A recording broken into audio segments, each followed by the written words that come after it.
Bonjour à tous, je me présente, je suis le docteur Magrino, chirurgien du rachis à la clinique Drouot.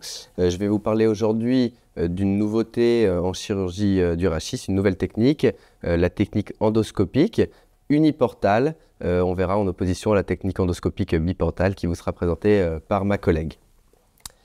Donc l'endoscopie du rachis, en quoi ça consiste? Ça consiste à opérer le rachis, donc la colonne vertébrale, au moyen d'une caméra qu'on introduit dans la colonne vertébrale, telle l'endoscopie digestive. C'est une technique qui a déjà été utilisée par le passé, mais avec des tentatives infructueuses, car c'était une technique difficile. Et puis, la révolution est venue de personnes qui ont eu l'idée, comme dans l'arthroscopie, c'est-à-dire l'utilisation d'une caméra dans une articulation, de rajouter du liquide, une irrigation, dans la colonne vertébrale. Et ça a vraiment révolutionné la technique, la visibilité, la facilité. Et donc, depuis, les indications se sont multipliées. C'est une technique qui a d'abord été utilisée en Asie, en Allemagne. Ils sont très honnêtement beaucoup plus avancés que nous sur ces techniques, mais c'est une technique qui se développe beaucoup en France, surtout sur les 3 dernières années, avec des indications croissantes et un nombre de pratiquants de plus en plus important. Donc, en endoscopie du rachis, il y a 2 techniques, la technique dite uniportale et la technique dite biportale. Je vais vous parler moi aujourd'hui de la technique uniportale qui consiste à réaliser une seule incision uniportale, ça veut dire qu'il y a un seul trou.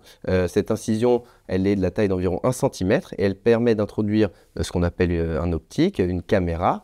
Et les instruments, comme on le voit sur l'image, passent par un trou qui est à l'intérieur de l'optique.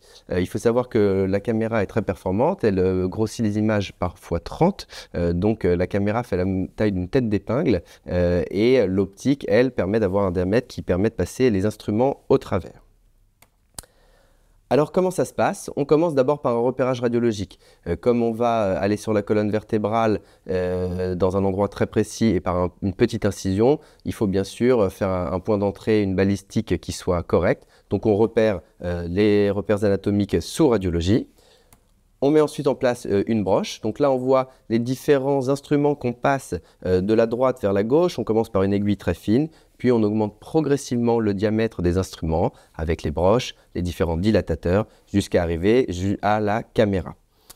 Une fois qu'on a mis à la caméra, on repère les structures anatomiques. On voit sur cette image une racine nerveuse au premier plan, et puis au second plan, juste derrière, le disque où l'on ira exposer une hernie discale. Une fois que ces repères anatomiques sont exposés, on utilise des instruments spécifiques, donc assez longs puisqu'ils passent au travers de la caméra. Vous voyez les différents types d'instruments, pinces, rongeurs, palpeurs, qui permettent de retirer la hernie. Sur l'image, vous voyez les fragments de disques qui ont pu être retirés. Et ce qu'on voit qui est intéressant, c'est la taille des morceaux de disques dont le diamètre est beaucoup plus important que la taille des outils qu'on utilise. Vous voyez, c'est vraiment une technique qui est très peu invasive et qui permet, malgré le fait que la cicatrice soit faible, de retirer des fragments de disques importants. Alors, pour la technique uniportale et l'endoscopie en général, on va parler des inconvénients. Je commence par les inconvénients, puisqu'en fait, il y en a très peu. La technique est difficile. C'est sûr qu'il y a une courbe d'apprentissage qui est longue. C'est des nouveaux outils, c'est du matériel spécifique, c'est une vision qu'on n'a pas l'habitude d'avoir. Donc, il faut prendre le temps de se former et d'apprendre. Ça, c'est un inconvénient sans en être un, puisque si on se forme bien, on y arrive très bien. Ensuite, un inconvénient, c'est le coût. Vous avez vu qu'il y a des outils spécifiques et on utilise ce qu'on appelle des consommables. Chaque chirurgie demande l'utilisation de consommables qui peuvent valoir plusieurs centaines d'euros et c'est quelque chose qu'on n'aura pas si on fait une chirurgie à ciel ouvert. Donc ça, c'est pas trop un problème ni pour le patient ni pour le chirurgien, mais pour la sécurité sociale, les cliniques qui nous fournissent le matériel. Et donc quand on veut utiliser une technique qui coûte cher, l'idée c'est est-ce que cette technique est meilleure que la technique qui coûte 0 €? C'est une vraie question. Enfin, tout n'est pas faisable sous endoscopie. Vous voyez cette photo de scoliose opérée. Évidemment, ce n'est pas quelque chose qui va se faire avec une cicatrice de 1 cm et une caméra, bien que les indications petit à petit augmentent et qu'on fait de plus en plus de choses, de plus en plus de pratiques complexes grâce à l'endoscopie. Alors donc, on va aller passer sur les avantages qui sont très nombreux. C'est une technique minimale invasive maximale, d'accord, on est vraiment sur quelque chose avec une cicatrice quasiment invisible comme vous le voyez sur la photo. La cicatrice en soi, c'est pas le plus important, mais c'est surtout les dégâts musculaires ou les dégâts osseux que l'on fait. Il n'y a quasiment rien puisqu'on passe un tube de quelques millimètres. Donc, ça diminue les temps de récupération, ça diminue les douleurs post-opératoires. On a également un taux d'infection qui est quasiment nul, de par la taille de l'incision et de par l'irrigation continue avec du liquide.